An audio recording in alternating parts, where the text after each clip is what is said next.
कहानी है रवि की। रवि एक मिल में काम करता था। 5 सालों से वो शहर की एक मिल में मजदूरी किया करता था। हेलो। हाँ बोलो रमा, कैसे फोन किए? हेलो जी, आप तो हमें गांव में लेने आने वाले थे, क्या हुआ जी, आप आए नहीं? रमा, अभी ठंड बहुत हो रही है और मेरे पास तुम्हें गांव से शहर लाने के लिए अभी पैसे भी नहीं है। तुम कुछ दिन और रुक जाओ वहाँ। क्या कहा आपने? ऐसा मत बोलिए, आप कब से बोल रहे हो कि हमें लेने आओगे?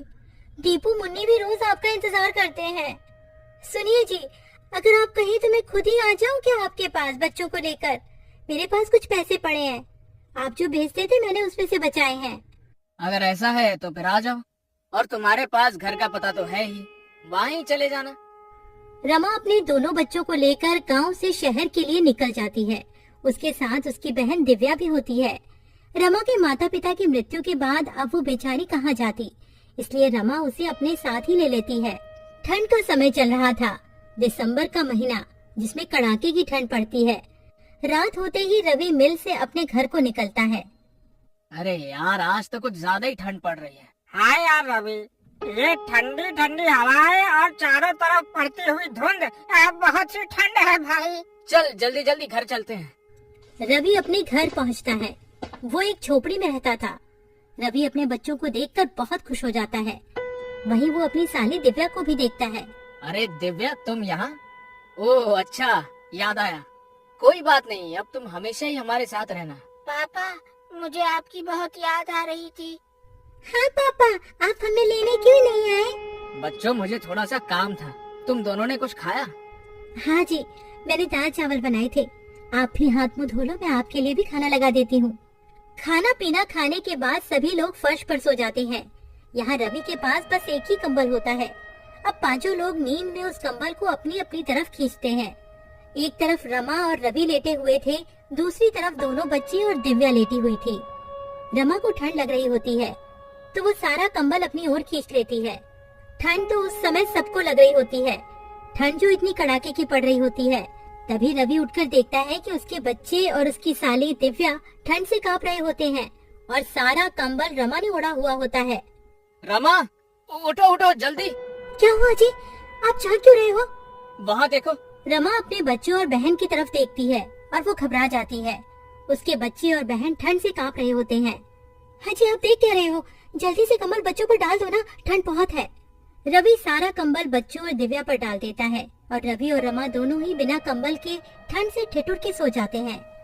सुबह रवि और रमा दोनों ही जल्दी उठ जाते हैं। रमा, तुम ठीक तो हो ना? तुम्हें सर्दी तो नहीं हो गई? रात को बहुत ज्यादा ठंड थी, मैं इसीलिए तुम सबको यहाँ नहीं बुलाना चाहता था।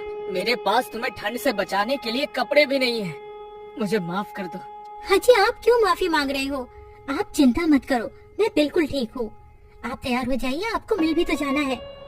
मिल जाते हुए रवि परेशान सा लग रहा होता है। वो सोच रहा था कि मालिक से एडवांस पैसे ले लेगा, जिससे वो एक और कंबल खरीद कर ले आएगा। लेकिन जब वो मिल जाकर देखता है तो मिल में जोरों की आग लगी हुई होती है। वो अपने दोस्त प्रीतम से पूछता है, प्रीतम, ये मिल में आग कैसे लग गई है? ये कैसे हुआ? अरे क्या बताओ यार, शॉर्ट सर्किट हो गया और मिल में आग लग गई। अभी मालिक आए थे, उन्होंने कहा कहीं और काम ढूंढ लो। मेरे पास इतना पैसा नहीं है कि मैं दोबारा काम शुरू कर पाऊँ। रवि प्रीतम से ऐसा सुनकर और निराश हो जाता है और सोच पे पड़ जाता है कि अब तो वो इतनी जल्दी कंबल कहाँ से लाएगा। न काम है और न ही पैसे। प्रीतम, अब हम क्या करेंगे, क्या काम करेंगे? देख भाई, मेरे पास कुछ पैसे हैं जिनसे मैं एक छोटी सी चाय की दुकान खोलूंगा। मेरे पास थोड़ी सी सेविंग्स है। तू बता, तू क्या करेगा?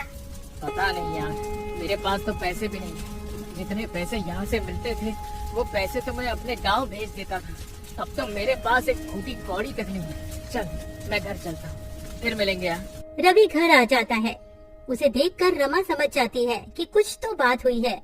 रमा अभी तो कुछ नहीं कहती है। जब बच्ची और बहन खाना खा के सो जाते हैं तब रमा कहती है, क्या हुआ जी, जब से आए हो आप परेशान लग रहे हो, क्या बात है, बताओ ना मुझे। रवि रमा को सारी बात बता देता है। रमा भी रवि को ऐसे उदास देखकर खुद भी उदास हो जाती है और कहती है, हाजी आप इतना परेशान क्यों हो रहे हो, सब ठीक हो जाएगा, भगवान पर भरोसा रखो। मेरे पास कुछ पैसे बचे हैं, उनसे आप थोड़ी सी रुई और कपड़ा ला देना। मैं उससे एक रजाई बना लूंगी। उसके बाद आप काम ढूंढने चले जाना। सुबह होते ही रवि रमा को रुई और कपड़ा देकर वहाँ से चला जाता है और रमा रुई को कपड़े में भरकर रजाई की तरह सिल रही होती है। तभी दीदी क्या हुआ, सब ठीक तो है ना?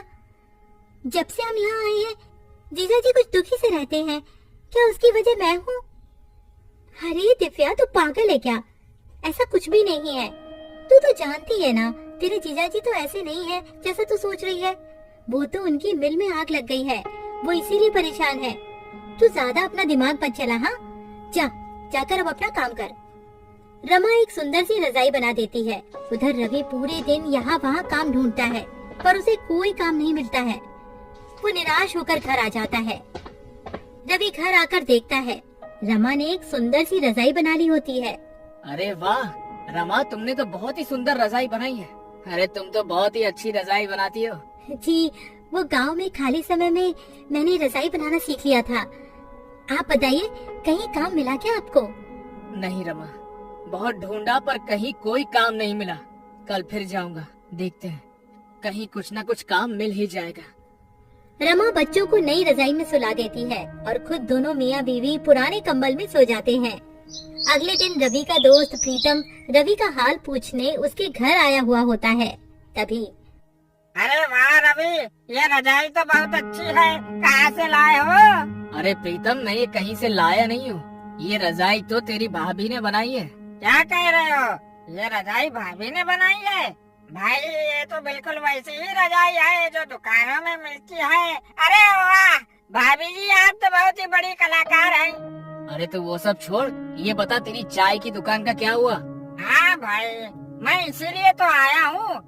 मैंने हाईवे पर एक चाय का स्टॉल खोला है। तू बता तेरा क्या हुआ, कहीं पर काम मिला कि नहीं? नहीं भाई, अभी तो मुझे कहीं भी कोई काम नहीं मिला। मिल जाएगा, वैसे भी मैं ढूंढ तो रहा ही हूँ। अच्छा, आप भाभी एक रजाई मेरे लिए भी बना देना, मुझे ये रजाई बहुत पसंद आई है। जी भाई साहब, मैं आपके लिए भी एक ऐसी ही रजाई बना दूंगी, आप ले जाना। अच्छा रवि, तुम एक काम क्यों नहीं करते हो? क्यों ना तुम रजाई बेचना शुरू कर दो। भाभी जी बहुत अच्छी रजाई बनाती है, लोग खूब खरीदेंगे ऐसी रजाई। तुम बोल तो ठीक ही रही हो, अभी तो मेरे पास कोई और काम नहीं है और ठंड भी बहुत पड़ रही है। चलो ऐसा ही करके देखता हूँ कुछ दिन। पर प्रीतम, मैं ये रजाई बेचूंगा कहाँ? हाईवे पर मेरे चाय के स्टॉल के पास तुम भी रजाई बेच सकते हो।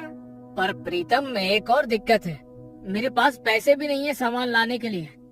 अरे तुम चिंता मत करो, ये लो पैसे, इनसे तुम सामान ले आना है। ठीक है, फिर मैं आज ही रजाई बनाने का सामान ले आता हूँ। क्यों रमा, ठीक है ना?